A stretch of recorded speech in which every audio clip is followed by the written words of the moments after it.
আজকে আমি পাক করছি সিম বিছলা সিম দেয়া, তারপরে ফুলকপি আলু দেয়া।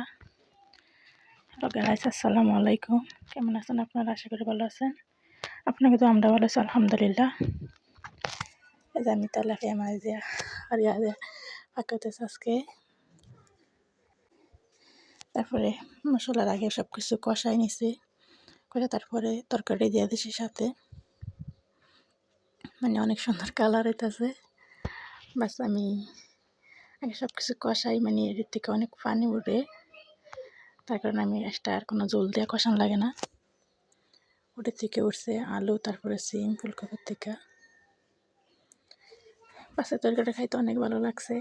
আর সিমওয়ালা বিচিওয়ালা সিম আমার তো অনেক ভালো লাগে। সিম বিচিটা অনেক বড় বড় ছিল, সিমের বিচিগুলা। আর কথা দেড়ে বেড়াইতেছে, ওকে অন্য কিছু নিয়েন না।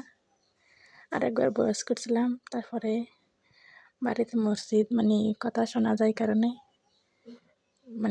বয়সটা আবার ইয়া করে ডিলেট করে আবার করতেছি। আর আমি তরকারিটা কষাই রান্নার পরে জল দিয়ে দিছি।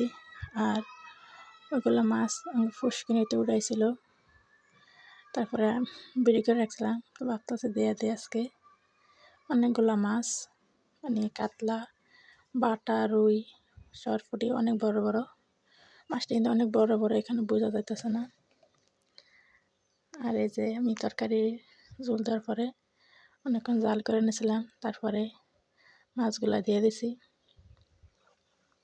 মাছ অল্পই, বেশি না, অল্পই মাছ। তারপরে এটা আমার পরায় তরকারি হয়েছে, ধন্যবাদ দিয়ে দিতেছি। ধন্যবাদ এদিন না দিলে ভালো লাগবে না তরকারিটা।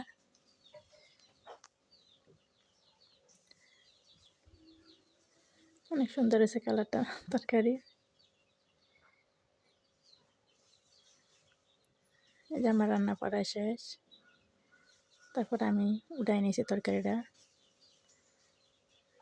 পাতিলা ডাইলে। আর ওই ধনিয়া পাতা ছিল পাশে।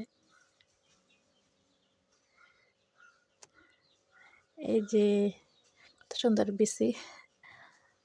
ভালো থাকবেন আপনারা সবাই। আল্লাহ হাফেজ।